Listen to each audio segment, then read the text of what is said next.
अस्सलाम वालेकुम।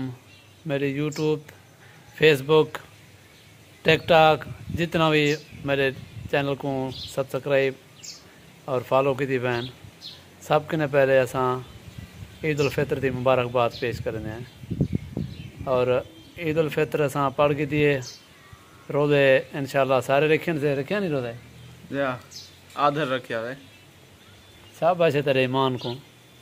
चलो तुस अपने कोई विवरण को अपने फॉलो पेज को कहीं को ईद मुबारक करना चाहते हो या अपने विवरण को ईद मुबारक करना चाहता हूँ। सारी तरफों सारे विवरण को खावन पीवन रोटी धावन सब चीज ईद मुबारक होवे।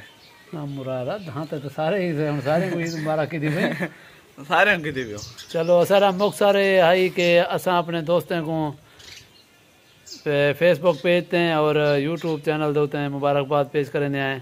सारा कोई ज़्यादा लंबाण का नहीं इंशाल्लाह असा पहले माह रमज़ान दे रोज़े रखते रह गए थोड़ी जी मसरूफियात आई भला असा इंशाल्लाह यूट्यूब के चैनल दोते हाजिर थी वैसूँ नव्या नवकोर वीडियो बने सूँ फनियो वीडियो बने सो नव्या नोग पी बिगाल का नाम। अच्छा चलो असा वीडियो दे इख्तिताम दोते असा मंगने इजाज़त अगली वीडियो भला हाजिर थी वैसूँ।